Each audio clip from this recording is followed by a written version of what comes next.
హరే కృష్ణ, అందరికీ వెల్కమ్. ఈ రోజు మనం శ్రీమద్ భాగవతంలో బలరాముడు వృందావనాన్ని దర్శించటం అనేటువంటి అధ్యాయం మనం చూస్తున్నాం. 65వ అధ్యాయం.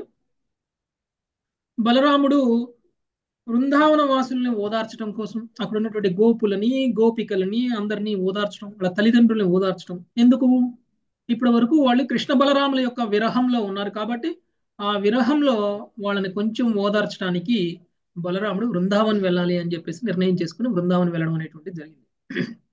ఎప్పుడైతే బృందావన్ వెళ్ళారో బలరాముడు వస్తున్నారని తెలిసినటువంటి వాళ్ళు అందరూ కూడా ఎదురు రావడం అనేటువంటిది జరిగింది. బలరాముడు అందరినీ ఆలింగనం చేసుకోవడం, తల్లిదండ్రులకి ఆశీర్వాదాలు తెలియచేయడం, నమస్కారాలు తెలియచేయడం, ఆ, ఆశీర్వాదాలు తీసుకోవడం, నమస్కారాలు తెలియచేసి ఇవన్నీ కుశల ప్రశ్నలు అడగడం అన్నీ కూడా చేశారు. ఇది అయిపోయిన తర్వాత తల్లిదండ్రులు ఆయనని వారి యొక్క ఆ, ఒళ్ళో కూర్చోబెట్టుకున్నారు. బలరాముణ్ణి కూర్చోబెట్టుకుని ఆలింగనం చేసుకుని మరి మాట్లాడుతున్నారు. మీరందరూ ఎలా ఉన్నారు? మీ సోదరుడు మీరు అందరూ కూడా మమ్మల్ని గుర్తుపెట్టుకున్నారా? మేమందరం కూడా మిమ్మల్ని చాలా విరహంలో ఉన్నాము అనేటువంటి విషయాన్ని చెప్పడం అనేటువంటిది జరిగింది. ఆ తర్వాత అక్కడ ఉన్నటువంటి గోపులు వాళ్ళందరూ కూడా ఏం చేశారు? ఉమ్, కృష్ణుడు కంసుడిని వధించి చాలా మంచి పని చేసేశారు. దానివల్ల మన బంధువులందరూ కూడా ఇప్పుడు సుఖంగా ఉన్నారు.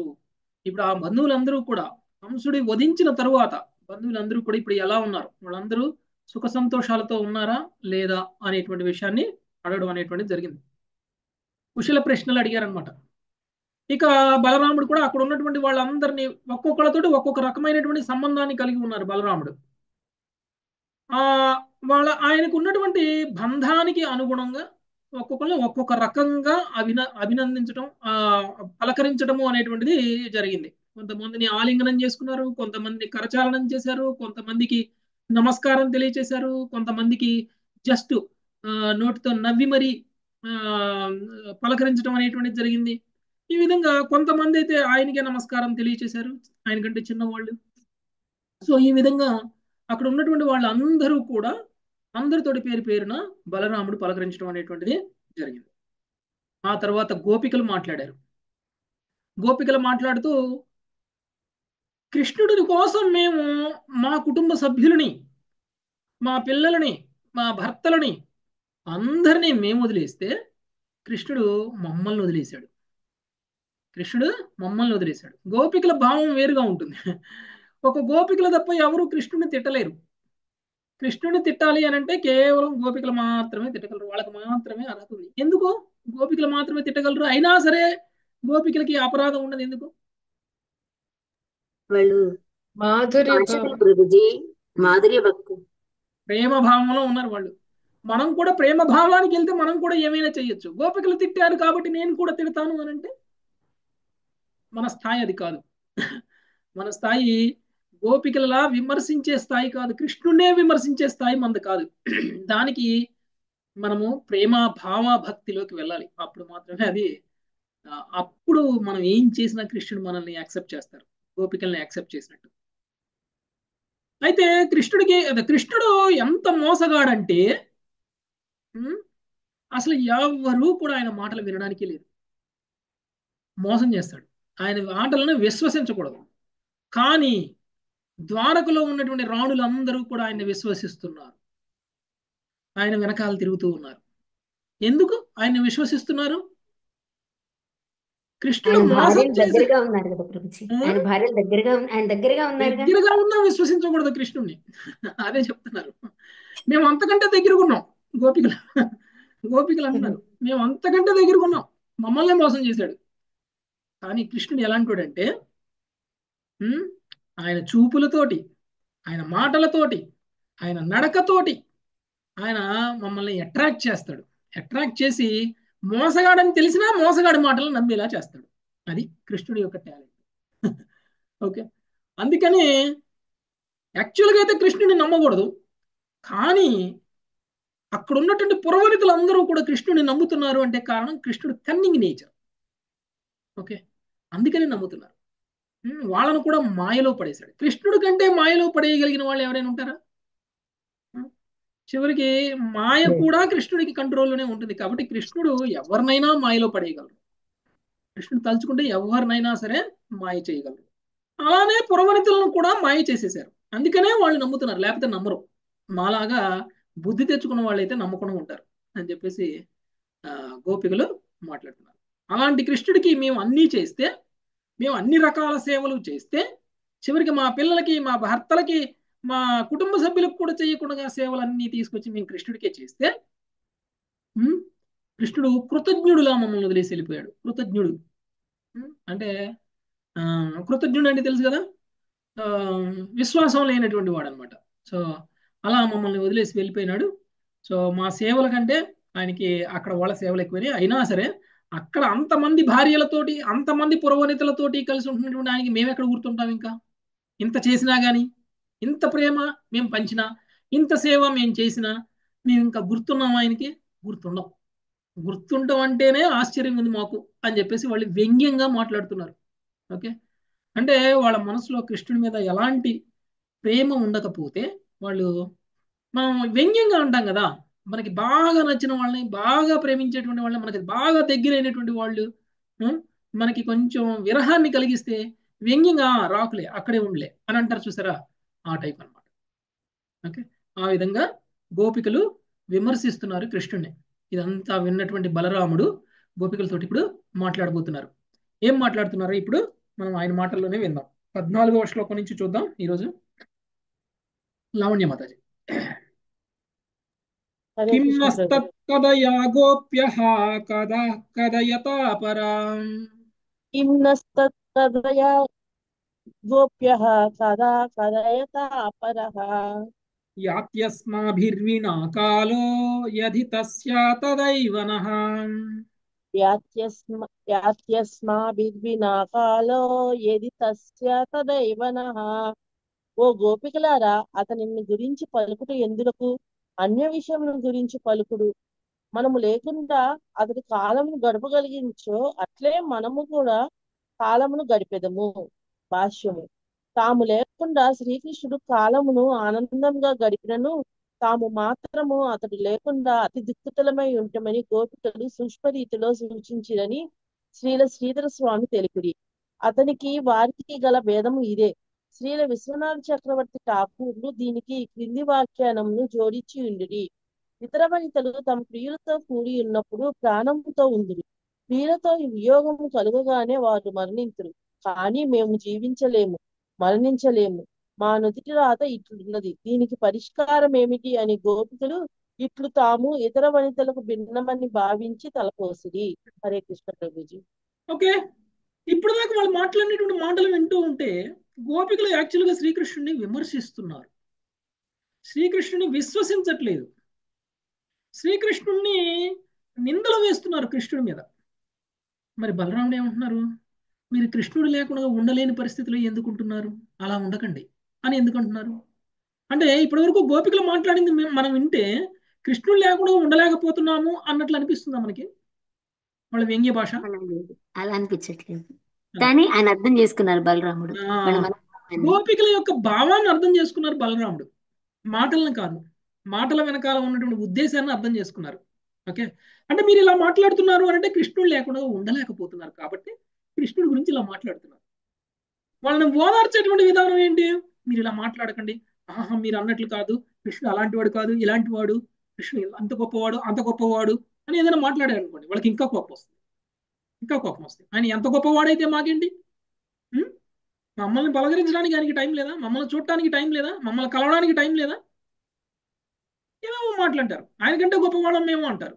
ఏమనంటే గోపికలు కదా, ఏమైనా అంటారు. సో కానీ బలరాముడు ఏం చేస్తున్నాడు? మీరు లేకుండా ఆయన ఉండగలిగితే ఆయన లేకుండా మీరు మాత్రం ఎందుకు ఉండలేరు? ఉం? సో మీరు లేకుండా ఆయన ఉండగలుగుతున్నాడు హ్యాపీగా. మీరు గుర్తు కూడా రాకుండా ఆయన ఉండగలుగుతున్నప్పుడు మీరు కూడా అలానే ఉండాలి అని అంటే యాక్చువల్గా గోపికల స్థితి ఏంటో తెలుసా? మనం అందరం ఏమనుకుంటాం? నిరంతరం కృష్ణుని స్మరించాలి అని అనుకుంటాం కదా. నిరంతరం మనం కృష్ణుణ్ణి స్మరించాలి అనేటువంటిది మన సాధన యొక్క ముఖ్య ఉద్దేశం. అందుకని మనం ఏం చేస్తాం? 16 మాలలు జపం చేస్తాము, భాగవతం వింటాము, భగవద్గీత వింటాము, బుక్ రీడింగ్ చేస్తాము. ఉమ్, ఇంకా భక్తుల అసోసియేషన్లో ఉంటాము, ఏకాదశి వ్రతాలు చేస్తాము, తినుకుంటా తాగుకుంటూ పని చేసుకుంటూ కూడా కృష్ణుడి యొక్క పాటలు పాడతాం, కృష్ణుడి యొక్క లీలలు వింటూ ఉంటాం, కృష్ణుడి యొక్క నామాన్ని స్మరిస్తూ ఉంటాం. ఇవన్నీ చేస్తూ ఉంటాం. ఉం? దీన్ని ఎలా చేస్తున్నాం మనం? ఒక తపస్సులా చేస్తున్నాం. ఎప్పుడన్నా మర్చిపోతామేమో అనేటువంటి భయం వస్తుందని మనం మర్చిపోకుండా ఉండటం కోసం మనం రోజువారీ కార్యక్రమాలలో ఈ పనులు ఈ టైంలో చెయ్యాలి అని పెట్టుకున్నాం. 8 అయితే భాగవతం వినాలి, పొద్దున్నే 6:30 అయితే భగవద్గీత వినాలి, తర్వాత బుక్ రీడింగ్ అంటే ఒక్కొక్క టైంలో ఒక్కొక్కటి పెట్టుకున్నాం. అది కనుక మనం లేకపోతే మనం ఏం చేస్తాం? ఆ టైంలో కృష్ణుని మర్చిపోతాం కదా. అంటే మనం ఏం చేస్తున్నాము? కృష్ణుని గుర్తుంచుకోవడం కోసం తపస్సు చేస్తున్నాం కదా. అవును కృష్ణుని ప్రభుజీ. గుర్తుపెట్టుకోవడం కోసం మనం ప్రతిరోజు తపస్సు చేస్తున్నాం. కానీ గోపికలు కృష్ణుని మర్చిపోవడం కోసం తపస్సు చేయాలి. అవును ప్రభుజీ. గోపికలు కృష్ణుడిని మర్చిపోవడం కోసం తపస్సు చేయాలి. వాళ్ళు ఎప్పుడూ కృష్ణుడు గుర్తుంటాడు. కాసేపు ఏమైనా వేరే పనులు చేస్తే కాసేపు కృష్ణుడు మనసులోకి రాకుండా ఉండేలా చేయడం కోసం వాళ్ళు మెడిటేషన్ చేస్తారు. మనం మెడిటేషన్ కృష్ణుడు గుర్తు తెచ్చుకోవడం కోసం చేస్తే, గోపికలు కృష్ణుడిని మర్చిపోవడం కోసం మెడిటేషన్ చేస్తారు. అది గోపికలకి మనకి ఉన్నటువంటి తేడా. బాగా చెప్పారు ప్రభుజీ. కాబట్టి ఇక్కడ ఏం చెప్తున్నాడు బలరాముడు, మీరు ఆయన కొంచెం మర్చిపోండి. ఎందుకు ఆయన అంతగా గుర్తుపెట్టుకుంటారు? ఆయన మిమ్మల్ని మర్చిపోయి ఉండగలుగుతున్నప్పుడు మీరెందుకు ఆయన్ని మర్చిపోకుండా ఉండలేకపోతున్నారు? మర్చిపోవడానికి మీరు ఏదన్నా పని చేయాలి. మర్చిపోవడానికి కృష్ణుడు గుర్తు రాకుండా ఉండేలాంటి పనులు చేయాలి మీరు అని చెప్పేసి గోపికలకు చెప్తున్నారు. అంటే గోపికల పరిస్థితి డిఫరెంట్ అన్నమాట. గోపికల పరిస్థితి ఎప్పుడు కృష్ణుని మర్చిపోలేదు, ఎప్పుడు కృష్ణుని వదిలిపెట్టలేదు వాళ్ళు. అందుకనే బలరాముడు మీరు కూడా ఆయన లేకుండా ఉండడం నేర్చుకోండి అని అంటున్నారు. ఓకే, 15వ శ్లోకం. ఇందుమతి మాత. హరే కృష్ణ ప్రభు. ఇతి ప్రహసితం శారైర్జల్పితం చారు వీక్షితం इति प्रह इति प्रहसितं सारे जल्पितं चारुवीक्षितं గతిం ప్రేమ పరిష్వంగం స్మరంత్యోరురుదు స్త్రియః. गतिं प्रेम परिष्वङ्गं స్మరంత్యోరురుదు స్త్రియః. గోపికలు ఈ రీతిగా పలుకుతూ శ్రీకృష్ణుని నవ్వును, మనోహరమగు సంభాషణను, సుందరమగు చూపులను, నడకతీరును, ప్రేమమయ ఆలింగనమును తలుచుకొని రోధించసాగిరి. భాష్యము. శ్రీల విశ్వనాథ చక్రవర్తి ఠాకూర్లు ఈ విధంగా వ్యాఖ్యానించిరి. శ్రీకృష్ణ చంద్రుడు తన అమృతమయ నవ్వు అనడి బాణములతో మా హృదయములను ఛేదించిన పిమ్మట వెడలిపోయినాడు. అయినచో అతడు పురవనితల పట్ల కూడా అట్లే చేసినచో వారెందుకు మరణించరు అని గోపికలు తలచిరి. ఈ ఆలోచనలతో ఉద్విగ్నులైన వారు ఈ శ్రీ బలదేవుని సన్నిధిలోనే రోధించ మొదలెడిరి. హరే కృష్ణ ప్రభు. కృష్ణుని మర్చిపోండి, కృష్ణుడు లేకుండా ఉండడం నేర్చుకోండి అనగానే వాళ్ళు అప్పటిదాకా నవ్వుతూ మాట్లాడిన వాళ్ళు ఒక్కసారి ఏడవడం మొదలుపెట్టారు. మీరు చూడండి, యాక్చువల్గా గోపికలు మాట్లాడటానికి మొదలు పెట్టడానికంటే ముందు వాళ్ళు నవ్వుతూ మాట్లాడటం మొదలు పెట్టారు. గుర్తుందా మీకు? నిన్న నేను చెప్పినప్పుడు శనివారం రోజు చెప్పాను నేను. అన్నారు. 9వ శ్లోకంలో వచ్చింది. బలరాముని సందర్శనమచే ఆదరింపబడిన వారై గోపికలు నవ్వుచూ పురస్త్రీ జన వల్లబడుకు శ్రీకృష్ణుడు సుఖముగా ఉన్నాడా అని అతను అడిగిరి. నవ్వుచూ అడిగారు. అప్పటిదాకా పాపం వాళ్ళు నవ్వుతున్నారంటే ఆ నవ్వు వెనకాల ఏడుపు. బయటికి మాత్రమే నవ్వుంది, మనసులో ఏడుస్తున్నారు వాళ్ళు. ఓకే, ఎప్పుడైతే కృష్ణుని మర్చిపో అన్నాడో, ఎప్పుడైతే కృష్ణుని లేకుండా ఉండడం మీరు అలవాటు చేసుకోండి, ఆయన మిమ్మల్ని మీరు లేకుండా ఉండడం అలవాటు చేసుకున్నారు కాబట్టి వాళ్ళకి మనం ఏదైతే వద్దు అనుకుంటామో అది ఎక్కువ గుర్తొస్తుంది కదా. ఏదైతే గుర్తు పెట్టుకోకూడదు అని అనుకుంటామో అదే ఎక్కువ గుర్తొస్తుంది. అందులో ఇప్పుడు వాళ్ళకి కృష్ణుడితో వాళ్ళకి ఉన్నటువంటి ప్రతి మధుర క్షణం కూడా గుర్తొస్తుంది అన్నమాట.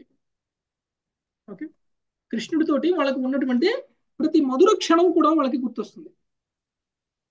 సో ఏమేమి గుర్తొస్తుందంటే, గోపికలు ఈ రీతిగా పలుకుచూ శ్రీకృష్ణుని నవ్వుచు మనోహరమగు సంభాషణలు, సుందరమగు చూపులు, నడక తీరు, ప్రేమమయ ఆలింగనాలు, వీటన్నిటిని తలుచుకొని వాళ్ళు ఒక్కసారిగా విరహభావాన్ని పొందడం అనేటువంటిది జరిగింది. ఒక్కసారిగా రోధించడం అనేటువంటిది మొదలుపెట్టారు. ఇంకొక భావం ఏంటో తెలుసా? మనం ఇప్పుడు దాకా అంటున్నాము మనల్ని మర్చిపోయాడు, మనల్ని వదిలేసాడు, అలాంటి వ్యక్తిని నమ్మకూడదు, అలాంటి వ్యక్తి గోపికలు వదిలేసినటువంటి కృష్ణుడు మధురలో ఉన్నటువంటి పురవనితులతో మాత్రం సుఖంగా ఉంటున్నాడు పురవనితలను వదిలేసి ఇక్కడికి వస్తే ఎందుకు రావట్లేదు అనేటువంటిది వాళ్ళ భావం. అంటే ఇప్పుడు వాళ్ళ మనసులో రియలైజేషన్ వస్తుంది, మనకే ఇలా ఉంటే పురవనితలను వదిలేసి కృష్ణుడు కనుక ఇక్కడికి వస్తే మరి పురవనితలు కూడా ఇలాంటి పరిస్థితి వస్తుంది కదా. శ్రీకృష్ణుడి భార్యలందరూ కూడా ఇలానే ఫీల్ అవ్వాలి కదా. మనకి ఎలాంటి అంటే శుద్ధ భక్తులు ఆలోచించేటువంటి విధానం చూడండి.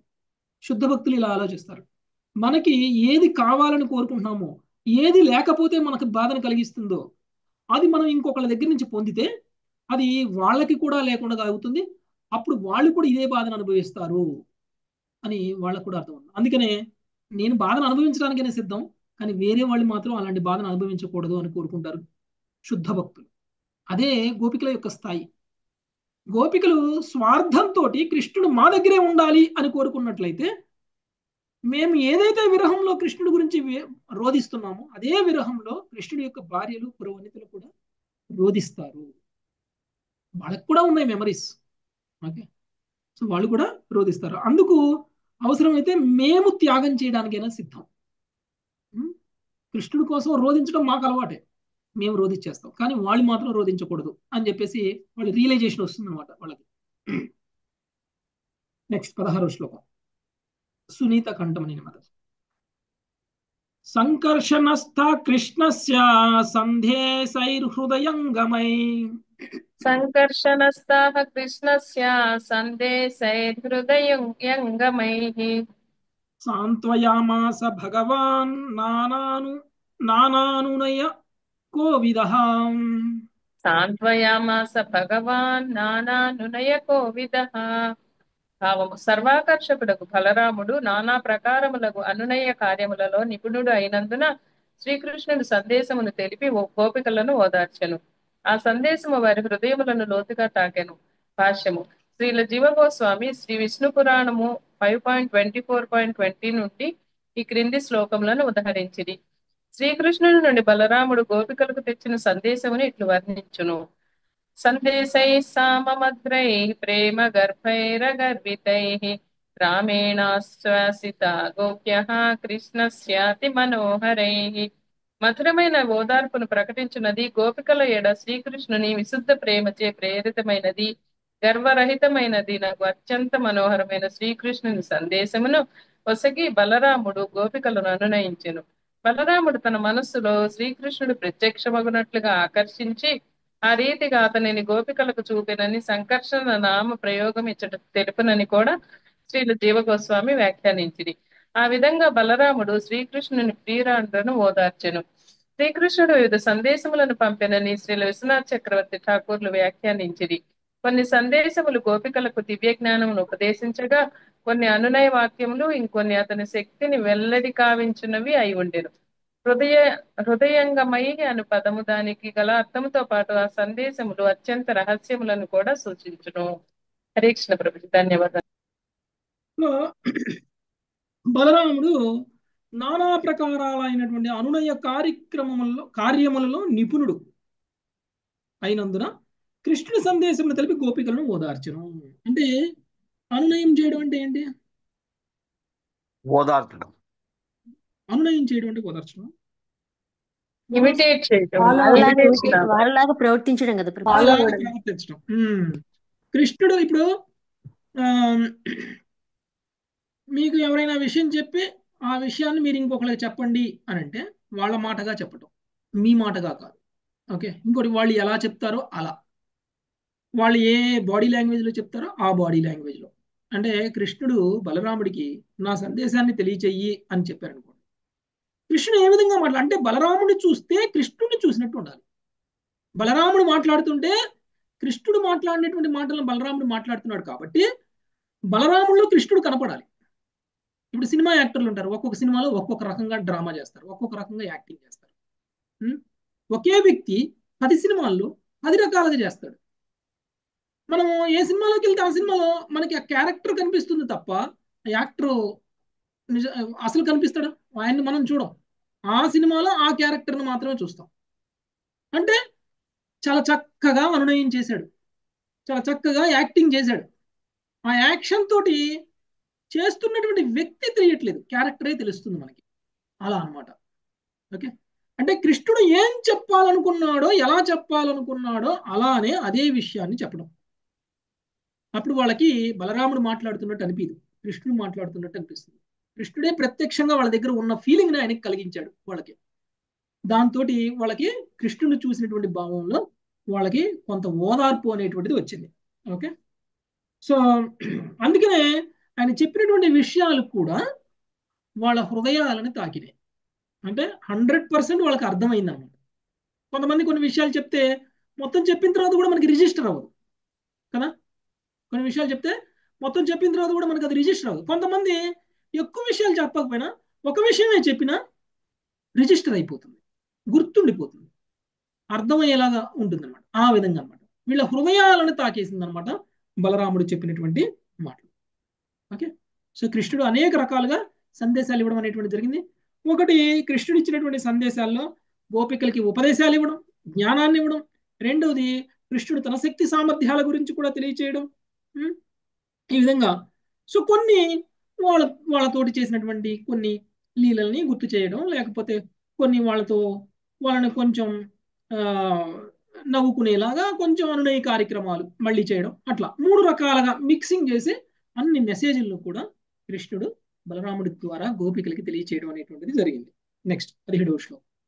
రామారావు ప్రభుజీ. శ్రీకృష్ణ ప్రభుజీ.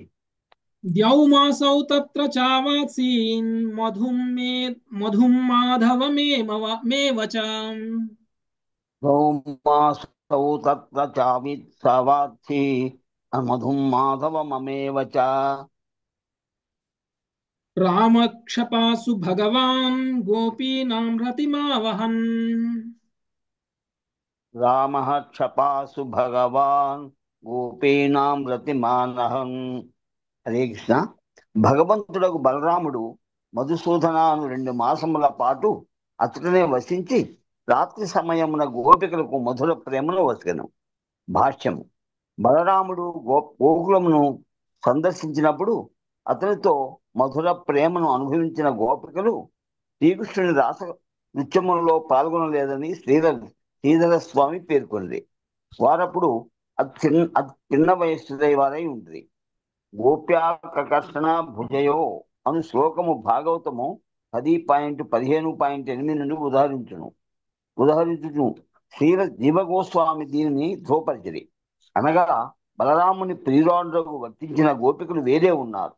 శ్రీకృష్ణుడు శంఖచూడుని వధించినప్పుడు నిర్వహించిన హోలీ ఉత్సవంలో బలరాముడు ఏ గోపికలతో విహరించినో వారు శ్రీకృష్ణుడితో విహరించిన గోపికలకు భిన్నులని జీవగోస్వామి ఇంకనూ తెలిపింది.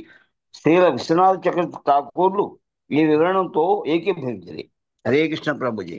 ఓకే, సో బలరాముడు 2 మాసాల పాటు బృందావనంలోనే ఉండడం అనేటువంటి జరిగింది. మధు మాధవ అనేటువంటి మాసాలు, 2 మాసాలకి పేరు మధుమాసము, మాధవ మాసము అనేటువంటివి 2 మాసాలట. అయితే ఈ 2 మాసాల పాటు అక్కడే ఉన్నప్పుడు రాత్రి సమయంలో గోపికలతోటి మధుర ప్రేమను పంచిపెట్టడం అనేటువంటి జరిగింది, మధుర ప్రేమను ఇవ్వడం అనేటువంటి జరిగింది. మరి గోపికలు కృష్ణుడికి కదా ప్రియేసులు, కృష్ణుడితోటి కదా మధుర సంబంధంలో ఉన్నది. మరి బలరాముడు వాళ్ళతోటి ఎలా ఉంటారు అలానే? యాక్చువల్గా మనకి ఆచార్యులు ఇచ్చినటువంటి భాష్యాన్ని కనుక మనకు చదవకపోతే ఇది మనకి తప్పుగా అనిపిస్తుంది. ఆచార్యులు ఏం చెప్తున్నారు? యాక్చువల్గా బలరాముడు ఏ గోపికలతోటైతే మధుర ప్రేమను పొందారో, మధుర ప్రేమను అందించారో ఆ గోపికలు వేరు, కృష్ణుడితోటి మధుర ప్రేమను అందించినటువంటి గోపికలు వేరు. వాళ్ళు ఒకటి కాదు. కృష్ణుడు రాసనృత్యం చేసినప్పుడు ఆ గోపికలలో ఈ గోపికలు లేరు, ఈ గోపికలు వేరే గోపికలు అనేటువంటి విషయాన్ని చెప్తున్నారు. అంటే బలరాముడితోటి కూడా ప్రేమ సంబంధంలో, భావ సంబంధంలో ఉన్నటువంటి వాళ్ళ గోపికలు ఇంకా చాలా మంది ఉన్నారు అనేటువంటి విషయం మనకు అర్థమవుతుంది బృందావనంలో. ఓకే, నెక్స్ట్ 18వ శ్లోకం. లక్ష్మీ ఆత్మకూర్ణ. హరే కృష్ణ. పూర్ణచంద్రకళామృష్టే కౌముదీ గంధవాయునా. పూర్ణచంద్రకళాముష్టే కౌముదీ గంధవాయునా. యమునోపవనే రేమే సేవితే స్త్రీగణైర్వృతః. యమునోపవనే రేమే సేవితే శ్రీగణైర్వృతః. పలువురు వనితలు సాంగత్యమున బలరాముడు యమునా నది చెంతన నున్న ఒక వనములో విహరించెను. ఆ వనము పూర్ణ చంద్రుని కిరణములతో తడిసినది. కుముది కుముద సౌరవముతో నిండిన వాయువుచే సేవింపబడినది అయిన యుండెను. భాష్యము. బలరాముడు రాసలీలలు యమునా తటమున గల శ్రీ చిన్న వనములో జరిగినదని శ్రీల విశ్వనాథ చక్రవర్తి ఠాకూరులు తెలిపిరి. శ్రీరామఘట్టమని తెలియబడును. ఆ ప్రదేశము శ్రీకృష్ణ రాసలీలకి చాలా దూరములోనున్నది. హరే కృష్ణ ప్రభుజీ, ధన్యవాదాలు. ఓకే, శ్రీకృష్ణుడు రాసలీల చేసినటువంటి ప్రదేశం కాదు ఇది, దానికి చాలా దూరంలో ఉన్నటువంటి ప్రదేశం అట. అది రామఘట్టము అని పిలుస్తారట. ఓకే, అది యమునా నది తటంలో ఉండడం అనేటువంటిది జరిగింది. యమునా నది తటంలో రామఘట్టం. ఓకే, ఇక్కడ ఆయన లీల చేశారు, బలరాముడు లీల చేశారు. బలరాముడు ఈ యొక్క రామఘట్టం దగ్గరికి ఒక వనం ఉంటే ఆ వనంలో గోపికలతో కలిసి రాత్రి సమయంలో విహరిస్తూ పూర్ణచంద్రుని కిరణములతో తడిచినది, కుముద సౌరభంతో నిండినటువంటి వాయువులచే సేవింపబడినది అయి ఉండెను. అక్కడ రాత్రి సమయం కాబట్టి మంచిగా వెన్నెల వెలుగు అనేటువంటిది కూడా ఉందంట. సో అక్కడికి బలరాముడు గోపికలతో కలిసి అక్కడికి వెళ్ళడం అనేటువంటిది జరిగింది. నెక్స్ట్ 19వ శ్లోకం. శ్రీవాణి మాతాజీ. వరుణ ప్రేషితా దేవి వారుణి వృక్షకోటరాత్. వరుణ ప్రేషితా దేవి వారుణి వృక్షకోటరాత్. పతంతి తధ్వనం సర్వం స్వగంధేనాధ్యవాసయత్. పతంతి తద్వనం సర్వం స్వగంధేనాద్యవాసయత్. అప్పుడు వర్ణునిచే పంపబడిన వారుని ఒక చెట్టు తొర నుండి ప్రవహించి తన సుగంధముచే వనమునంతటిని మరింత పరిమళ భరితము చేయనొచ్చినది. భాష్యము. వారుణి అన్నది తేనె నుండి తీసినట్టి ఒక మద్యమని శ్రీధర స్వామి వివరించింది. వరుణుని తనయ అయిన వారుణీదేవి ఒకనొక దివ్య మధ్యమునకు అధిష్టాన దేవత అని శ్రీల విశ్వనాథ చక్రవర్తి ఠాకూర్లు పలికిరి. సమీపము ప్రేషిత ప్రిత వరుణేన తవానగా అను శ్రీహరి వంశంలోని శ్లోకము కూడా ఆయన ఉదహరించింది. ఓ అనగా నా తండ్రి యొక్క వర్ణుడు నన్ను నీ చెంతకు పంపినాడు అని ఇచ్చట వారుణీదేవి బలరామునితో పలికినది. హరే కృష్ణ ప్రభుజీ. ఓకే, సో ఆ సమయంలో వరుణునితో పంపబడినటువంటి వారుణి. ఓకే, వారుణి అనేటువంటి ఆమె మధ్యానికి ఆరాధ్య దైవం. ఓకే, మధ్యానికి ఆరాధ్య దైవం. ఈ వారుణి అనేటువంటిది యాక్చువల్గా తేనె నుంచి వస్తుందంట, మధ్యం. ఓకే, సో అది తన సుగంధముచే వనమునంతటిని మరింత పరిమళము వనర్చెను.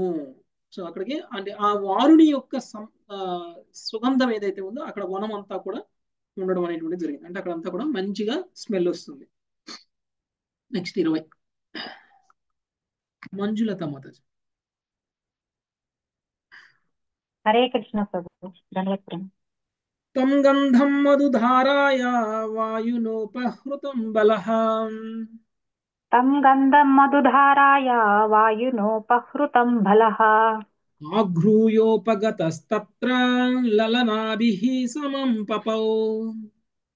ఆఘ్రాయోపగతస్తత్ర లలనాభిః సమం పపౌ. మధుధార సుగంధమును వాయువు బలరాముని చెంతకు గొనిరాగా అతడు దానిని అగ్రహించి అంటే వృక్షము చెంతకు వెడలెను. అచ్చట అతనిని యువతీగణము దానిని పానము చేసిరి. తీసుకోవడం కదా, ఆఘ్రాణించడం అంటే త్రాగడమా? స్వీకరించడం. ఓకే, సో మధుధార సుగంధమును వాయువు బలరాముని చెంతకు కొనిరాగా, వాయువు ద్వారా ఈ సుగంధం బలరాముడి దగ్గరికి రావడం వల్ల దానిని ఆయన స్వీకరించారు, అంటే పీల్చారని. ఆఘ్రాణించడం అంటే పీల్చడం. సో వృక్షము చెంతకు వెళ్ళను. అచ్చట అతని యువతీ గణము దాన్ని పానము చేసిరి. సో దాన్ని తీసుకొని వాళ్ళు అందరూ కూడా తాగడం అనేటువంటి జరిగింది. నెక్స్ట్ 21. రంగదేవి మాతాజీ. ఉపగీయమానో గంధర్వైర్వనితాశోభిమండలై. ఉపగీయమానో గంధర్వైర్వనితాశోభిమండలే. రేమే కరేణుయూతేషో మహేంద్ర ఇవ వారుణః. ప్రేమే కరేణియో దేశో మహేంద్ర ఇవ వారణః. గంధర్వులు తమ మహిమను గానము చేయుచుండగా బలరాముడు యువతీ గణ మండలమున శోభిల్లెను. అతడు అతడు ఆడ ఏనుగుల గుంపుతో విహరించడి మహేంద్ర వాహనము ఐరావతం వలె గోచరించెను. హరే కృష్ణ ప్రభుపాద. గంధర్వులు తమ మహిమను గానం చేయుచుండగా బలరాముడు యువతీ గణ మండలములను శోభిల్లెను. అతడు ఆడ ఏనుగుల గుంపుతో వ్యవహరించడి మహేంద్ర వాహనము ఐరావతము వలె గోచరించును. చుట్టూతో ఉన్నటువంటి గోపికల మధ్యలో బలరాముడు ఆడ ఏనుగుల మధ్యలో ఉన్నటువంటి ఐరావతంలా కనిపించారు. ఓకే, సో గంధర్వులందరూ కూడా బలరాముడి యొక్క మహిమలని గానం చేస్తూ ఉన్నారు ఆ సమయంలో. Next Pramila Mataji. నేదుర్ధుంధుభయో వ్యోమ్ని వవృషు కుసుమైర్ముధాం.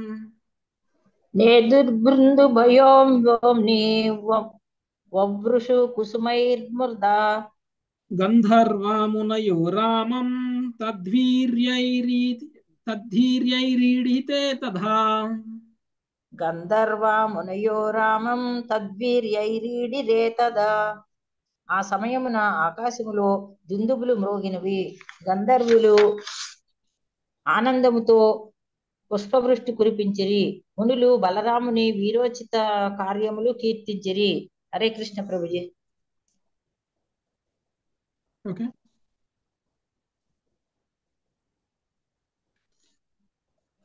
Okay, so గంధర్వుల పుష్పవృష్టితోటి కురిపించడం అనేటువంటిది జరిగింది. బలరాముని వీరోచిత కార్యాన్ని మునులందరూ కూడా కీర్తించడం అనేటువంటిది జరిగింది. దుందుబులు మోగించారు ఆ టైంలో, అంటే ఆ రాత్రి సమయంలో. ఎందుకంటే కృష్ణుడికి ఇవ్వాల్సినటువంటి గౌరవాన్ని, కృష్ణుడికి ఇచ్చేటువంటి ఏదో కీర్తన ఏదైతే ఉంటుందో, లేకపోతే గ్లోరిఫికేషన్ ఏదైతే ఉంటుందో, అవన్నీ కూడా బలరాముడి గురించి కూడా చేస్తున్నారు. ఎందుకంటే బలరాముడికి కృష్ణుడికి ఏమీ తేడా లేదు కాబట్టి. ఓకే, బలరాముడు కృష్ణుడు ఒకటే. సో కాబట్టి అలా అని మనము కృష్ణుడు కూడా ఒకటే అనుకోకూడదు. ఓకే, బలరాముడు కృష్ణుడు ఎలా ఒకటి, బలరాముడు కృష్ణుడు ఒకటైతే మనము కృష్ణుడు కూడా ఒకటేగా అని అనకూడదు. ఎందుకంటే బలరాముడు జీవుడు కాదు మనలాగా. ఓకే, ఆయన భగవానుడు కాబట్టి. ఓకే, అందుకనే ఆయనకి కూడా కృష్ణుడికి ఇచ్చే గౌరవాన్ని ఇస్తారు. ఇంకోటి బలరాముడు గురుతత్వం కూడా. భగవంతుడికి మనల్ని దగ్గర చేసేటువంటిది ఎవరు అనంటే బలరాముడు. గురుతత్వం. గురువే మనల్ని కృష్ణుడికి దగ్గరికి చేర్చగలరు. గురువే మనకి కృష్ణ ప్రేమని అందించగలరు. సో ఎవరికైనా సరే కృష్ణ ప్రేమ కావాలంటే ముందు బలరాముడిని ప్రేమించడం నేర్చుకోవాలి. సో అందుకనే మనం హరే కృష్ణ మహామంత్రాన్ని మనం జపించినా కానీ అందులో కూడా దాని మీనింగ్ లో కూడా మనం బలరాముడిని తర్వాత రాధారాణిని అర్థిస్తున్నాం. ఏమని? మాకు కృష్ణ ప్రేమని ఇవ్వండి అని. ఇది హరే కృష్ణ మహామంత్రానికి మీనింగ్. రాధారాణిని, బలరాముని. ఎందుకు మనం కృష్ణ ప్రేమ కావాలి అని రాధారాణిని, బలరాముని అడుగుతున్నాం?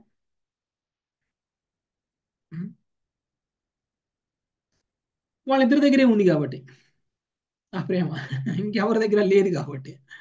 సో వాళ్ళ దగ్గర ఉన్నది వాళ్ళు ఇవ్వగలుగుతారు కాబట్టి. ఓకే, ఇంకోటి వాళ్ళిద్దరూ నో అంటే కృష్ణుడికి ఎంత నచ్చినా నూనె. ఓకే, వాళ్ళిద్దరూ ఎస్ అంటే కృష్ణుడికి నచ్చకపోయినా ఎస్సే.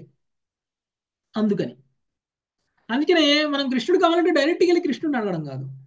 మనం కృష్ణుడికి నచ్చామో లేదో, కృష్ణుడికి మనల్ని ఒకవేళ నో అంటే దానికంటే బలరాముడితోటో రాధారాణితోటో రికమెండేషన్ చేయించుకున్నాం అనుకో, ఇక నో అనే క్వశ్చనే ఉండదు. కాబట్టి ఈజీ ప్రాసెస్ అనమాట. అందుకనే మనం ఎప్పుడైనా సరే మన ఆచార్యుల ద్వారా వెళ్ళాలి. ఆచార్యుల ద్వారా వెళ్తేనే మనకి కృష్ణుడు దొరుకుతారు.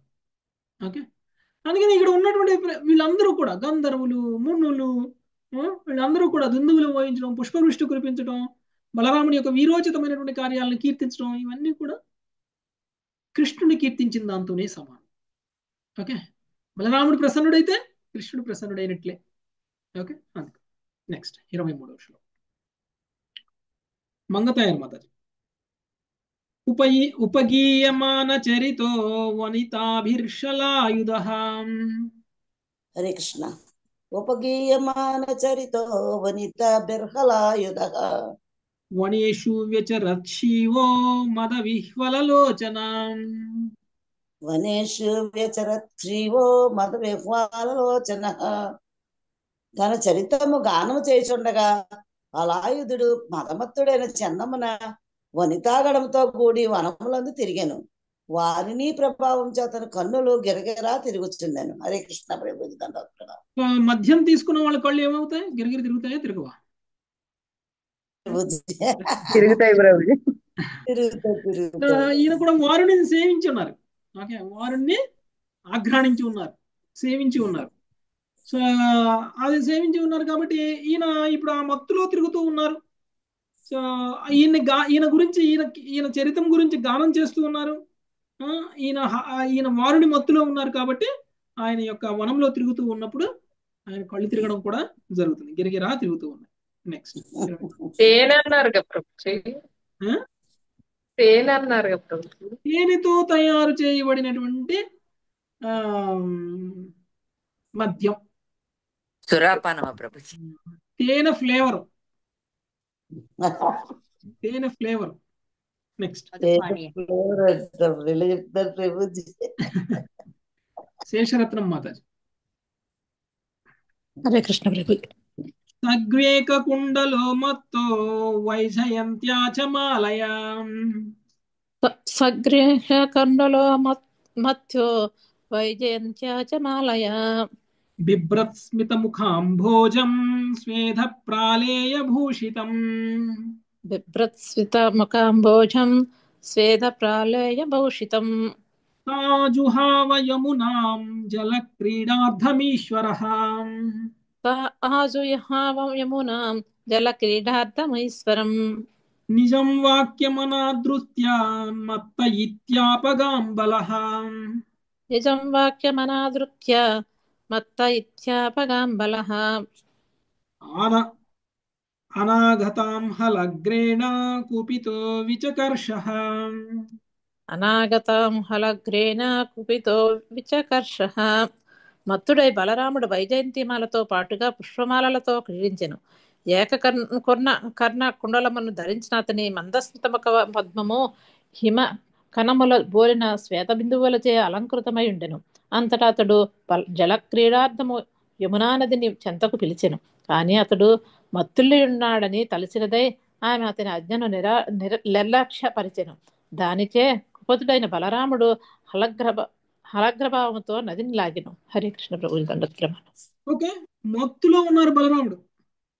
వైజయంతి మాలలతో పాటు పుష్పమాలలతో కూడా ఆయన ఆడుకుంటూ ఉన్నారు. ఒక చెవుకి కుండలం ఉంది. ఓకే, ఆయన ముఖం మీద ఆ రాత్రి మంచు పడుతూ ఉంది కాబట్టి ముఖం మీద మంచు బిందువులు ఉన్నాయి.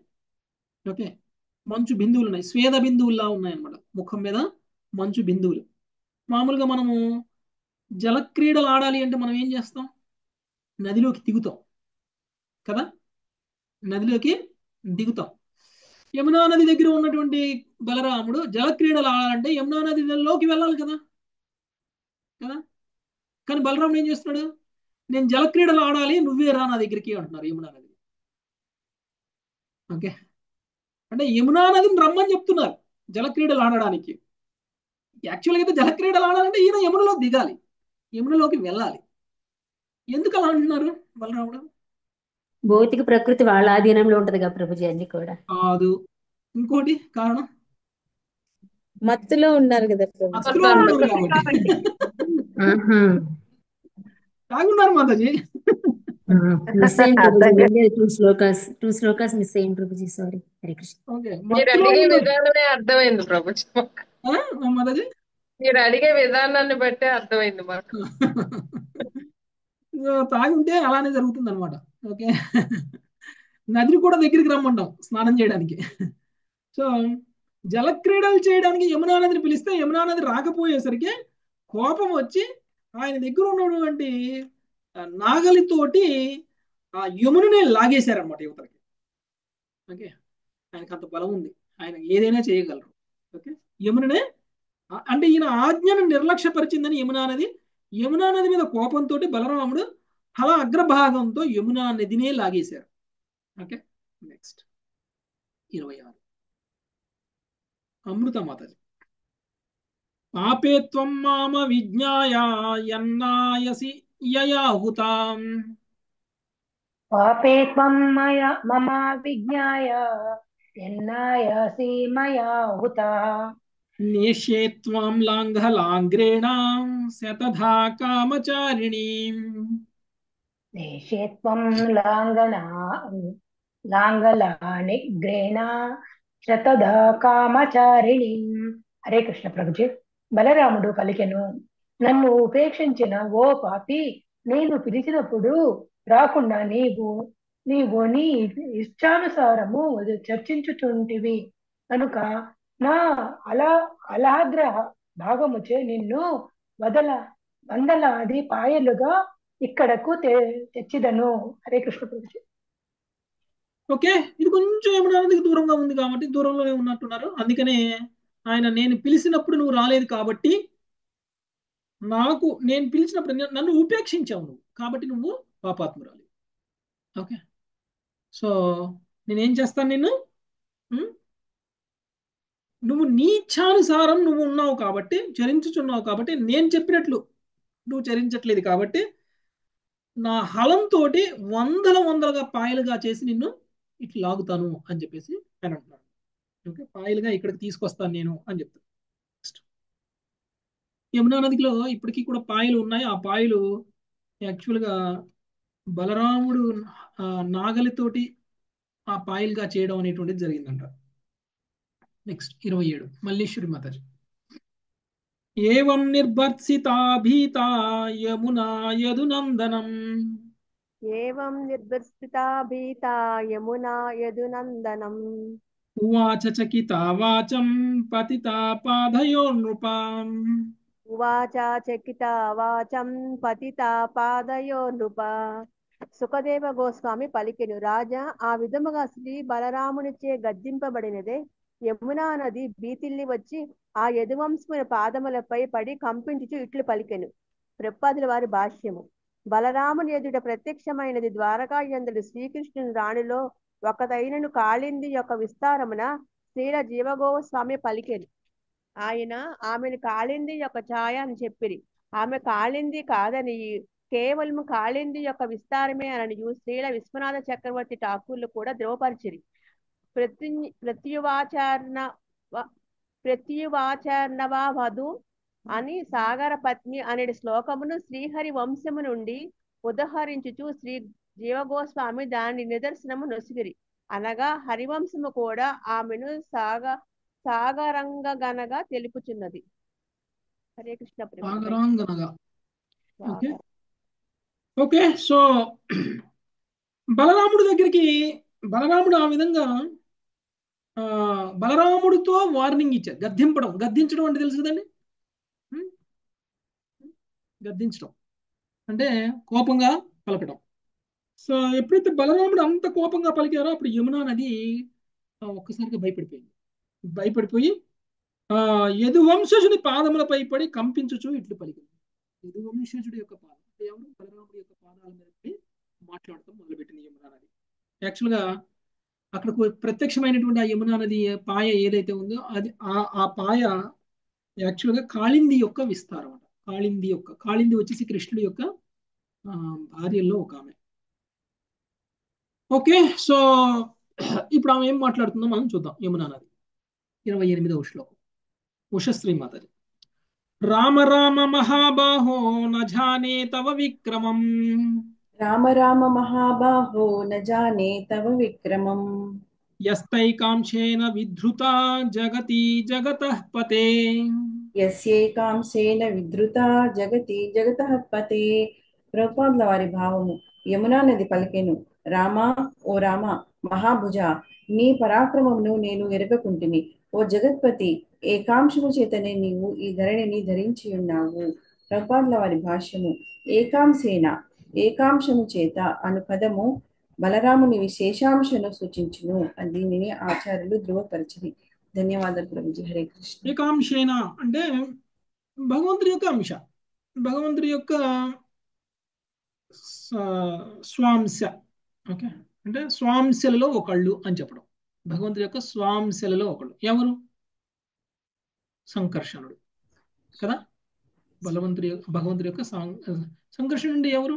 బలరాముడే. సో యమునా నది ఆయన గురించి ప్రార్థిస్తుంది అనమాట. నీ పరాక్రమం నేను తెలుసుకోలేకపోయాను.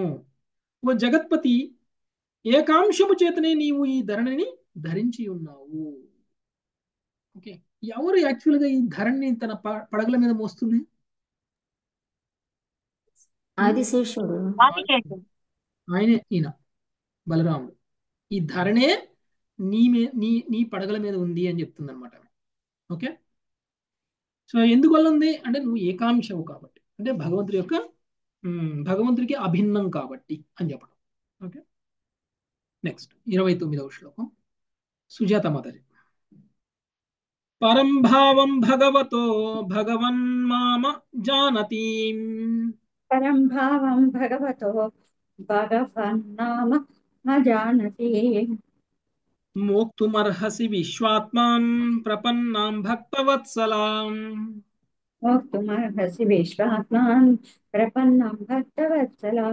హే ప్రభు, నన్ను విముక్తురాలిని చేయుము. ఓ విశ్వాత్ముడా, దేవదేవుడైన నీ స్థితిని నేను ఎరుగకుంటిని. కానీ ఇప్పుడు నేను నీకు శరణు చేర్చుకుని నీవు సర్వదా నీ భక్తుల ఎడ కృప చూపు వాడు. హరే కృష్ణ ప్రభుకి ధన్యవాదాలు. నీ శక్తి సామర్థ్యాలు తెలియక నేను నువ్వు పిలిస్తే రాలేదు, కానీ ఇప్పుడు నేను తెలుసుకున్నాను, నేను నీకు శరణు వేడుకుంటున్నాను. కాబట్టి శరణాగతులైనటువంటి వాళ్ళ మీద కృప చూపటంలో నువ్వు కృప చూపుతావు. కాబట్టి నువ్వు నా మీద కూడా కృప చూపించి నన్ను ముక్తురాలుని చెయ్యి అని అడుగుతున్నారు. ఓకే, నెక్స్ట్ 30వ శ్లోకం నరసింహారావు పూజ. తతో వ్యముంచద్యమునాం యాచితో భగవాన్ బలః. నరసింహారావు ప్రభుజీ. రోజా మాతాజీ. హరే కృష్ణ ప్రభు. తతో వ్యముంచద్యమునాం యాచితో భగవాన్ బలః. తతో వ్యముచ్యత్యమునాం యాచితో భగవాన్ బలః. విజగాహ జలం స్త్రీభిః కరేణుభిరివే భవరాట్. విజరాహ జలం స్త్రీభిః కరేణుభిరివేభరాట్. శుకదేవ గోస్వామి పలకసాగెను. పిదప బలరాముడు యమునకు విముక్తిని ప్రసాదించి ఆడ ఏనుగులతో కూడిన గజేంద్రుని వలె వనితా గణముతో యమునా జలములోకి ప్రవేశించెను. హరే కృష్ణ ప్రభుజీ. సో ఇప్పుడు ఆమె ఇంకేం పనిష్ చేయకుండా అక్కడ ఉన్నటువంటి గోపికలందరితో కలిసి యమునా జలంలోకి ప్రవేశించారు. ఆడ ఏనుగులతో కలిసి మగ ఏనుగు ఏ విధంగా అయితే నదిలో స్నానం చేస్తుందో అలా వెళ్ళారు. ఓకే, 31వ శ్లోకం ఉషశ్రీ మాత. కామం నిహృత్య సలిలాద్ ఉత్తీర్ణాయాసితాంబరే. కామం విహృత్య సలిలాదుత్తీర్ణాయాసితాంబరే. భూషణాని మహర్హాని దధౌ కాంతి శుభం స్రజం.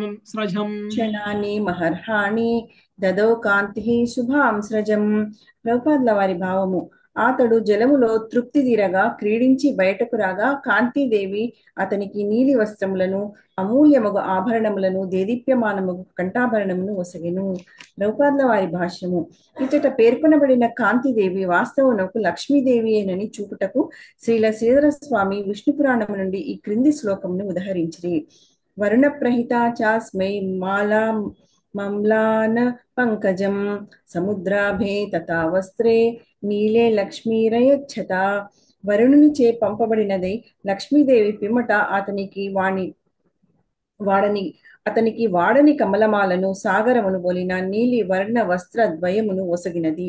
ప్రఖ్యాత భాగవత వ్యాఖ్యాత అయిన శ్రీల శ్రీధర స్వామి వారు లక్ష్మీదేవి బలరామునితో పలికిన వాక్యమును శ్రీహరి వంశము నుండి ఇట్లు ఉదహరించిరి. జాత రూపమయం చైకం కుండలం వజ్రభూషణం ఆదిపద్మం చ పద్మాఖ్యం దివ్యం శ్రవణభూషణం దేవే మాం ప్రతిగృహ్ణీష్వ పౌరాణీం భూషణ క్రియాం. హే ప్రభు, వజ్ర విభూషితమగు ఈ ఏక సువర్ణ కుండలమును నీ కర్ణములకు దివ్యాభూషణముగా స్వీకరింపుము. పద్మవళి ఈ దివ్య కమలమును కూడా స్వీకరింపుము. ఈ అలంకరణ కార్యము ఎంతో పురాతనమైనది కనుక నీవు వీటిని స్వీకరింపవలసినది.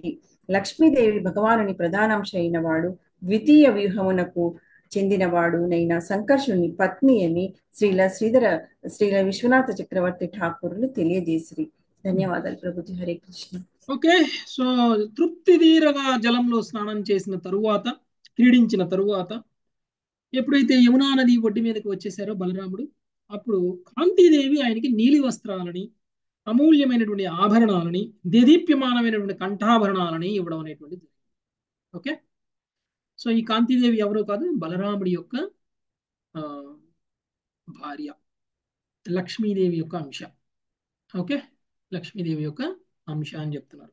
ఓకే, సో ఆ లక్ష్మీదేవి మాట్లాడుతుందంట ఏమని, హే ప్రభు, వజ్ర విభూషితమగు ఈ ఏక సువర్ణ కుండలమును నీ కర్ణములకు దివ్యాభూషణములుగా స్వీకరింపు. పద్మమనుడి ఈ దివ్య కమలమును కూడా స్వీకరింపు. ఈ అలంకరణం కార్యము ఎంతో పురాతనమైనది కనుక నీవు వీటిని స్వీకరించవలసినది. ఇది విష్ణు పురాణం నుంచి తీసుకురావడం అనేది మధ్య సంభాషణ కూడా జరిగింది. లక్ష్మీదేవి మాట్లాడటం అనేటువంటి జరిగింది. సో ఆ పురాణం నుంచి మనకి అర్థమవుతుంది ఆమె ఎవరో కాదు, లక్ష్మీదేవి అని. ఓకే, నెక్స్ట్ 32వ శ్లోకం. ఓకే, నేను చదివేస్తాను మాతాజీ ఈ 3 శ్లోకాలు.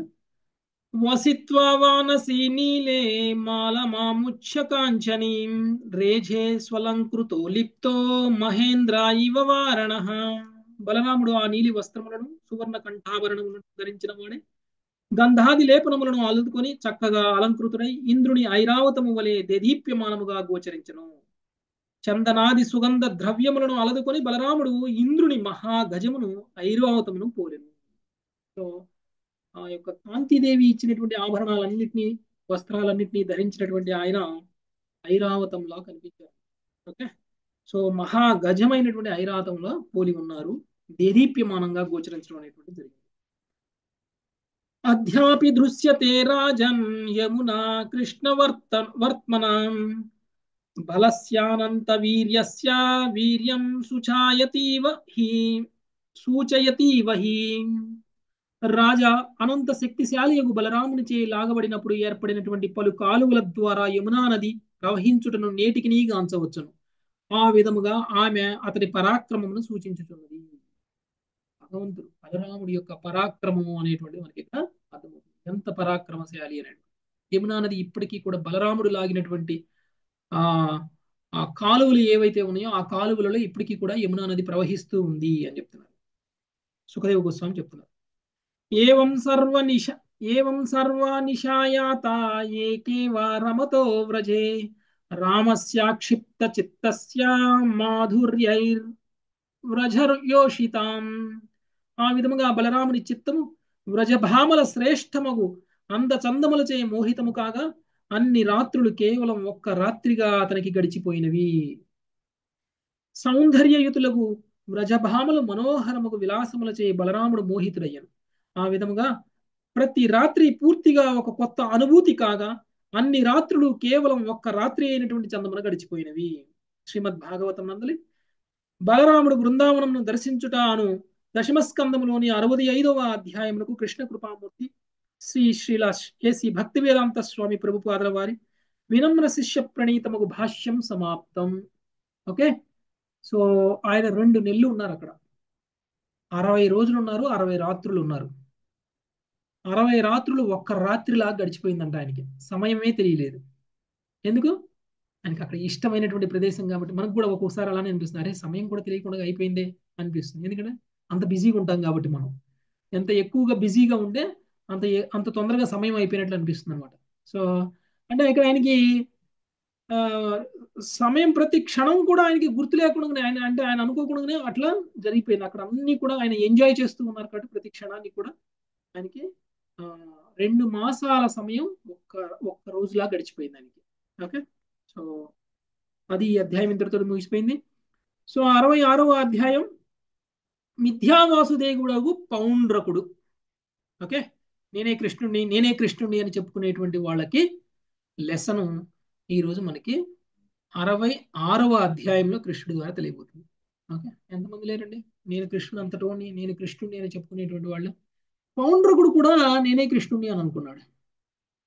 సో పౌండ్రకుడి స్థితి ఏమవుతుంది అనేటువంటి విషయం మనము రేపు చదువుదాం మాతాజీ. Thank you very much. వంశాకల్పతరుభ్యశ్చ కృపా సింధుభ్యేవ చ పతితానాం పావనేభ్యో వైష్ణవేభ్యో నమో నమః. హరే కృష్ణ హరే కృష్ణ హరే కృష్ణ కృష్ణ కృష్ణ హరే హరే హరే కృష్ణ హరే హరే రామ హరే హరే రామ రామ హరే రామ రామ రామ హరే హరే హరే హరే హరే కృష్ణ ప్రభుజీ. ధన్యవాదాలు. హరే కృష్ణ ప్రభుజీ ధన్యవాదాలు.